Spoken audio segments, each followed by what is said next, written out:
ভাই সে যে এরকমই হোক না কেন, সে যদি আমার দুই বেলা ডাইল ভাত খাওয়াইতে পারে, 5 ওয়াক্ত নামাজ পড়াইতে পারে, সারা জীবন ওনার পাশে রাখতে। দর্শক, আসছি একজন আপুর কাছে, শুনতে চাই কেন আসছেন। তবে বিস্তারিত শোনার জন্য আপনারা অবশ্যই অপেক্ষা করে পুরো কথাগুলো আগে শুনবেন।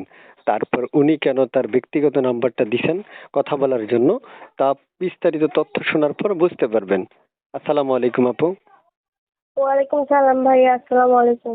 ওয়ালাইকুম আসসালাম। শুনতে চাই আপু, প্রথমে আমাকে একটা কথা বলবেন। এই যে আপনি যোগাযোগ করার একটা মাধ্যম দিলেন, এটা দেওয়ার মানে কি আর কেনই বা আসছেন এই ভিডিওর সামনে?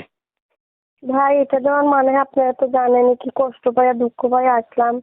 ভাবলাম ভালো একটা মনের মানুষ যদি পাই, সারা জীবন কাটাই দিতাম আর কি কারণে ভাবলাম এটা করি, করে দেখি এরকম একটা মানুষ পাই কিনা, এই কারণে করলাম।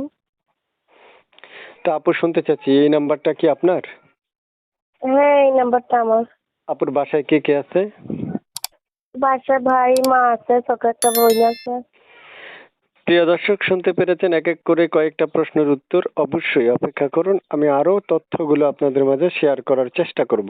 তবে আমার মনে হয় আপনারা তার সাথে যোগাযোগ করার পরে আরো তথ্য যদি আপনাদের জানার ইচ্ছে করে, আপনারা তার ব্যক্তিগত তথ্য সহ জানতে পারবেন এবং বুঝতে পারবেন। আপু, শুনতে চাচ্ছি আপনার কাছে যে আপনার কেমন বয়স বা কেমন রঙের মনের মানুষের দরকার?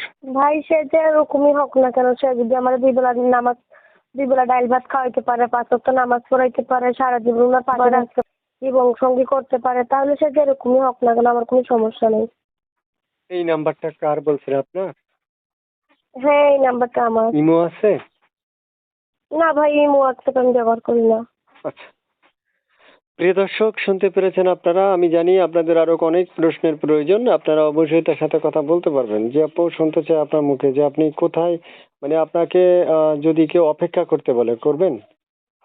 হ্যাঁ, সে যদি আমাকে আশা ভরসা দেয়, বিয়ে শাদী করার আশার কথা বলে যে আপনারা বিয়ে শাদী করবো, আপনি এতদিন অপেক্ষা করতে পারবেন কিনা, আমি বলবো হ্যাঁ, আমি অবশ্যই অপেক্ষা করতে পারবো।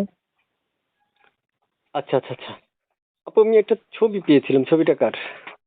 হ্যাঁ, ওই ছবিটা আমারই। মাশাআল্লাহ, আপনি তো অনেক সুন্দর। ঠিক আছে আপু, দর্শক ফোন দিলে কথা বললেন, হ্যাঁ? আচ্ছা ঠিক আছে, কথা তো বলার জন্য করতেছি, যেকালে কথা তো বলবোই। আচ্ছা আচ্ছা আচ্ছা। আর কিছু বলবেন? না ভাই, আর কিছু বলবো না। ভালো থাকেন, আল্লাহ হাফিজ। আচ্ছা ঠিক আছে।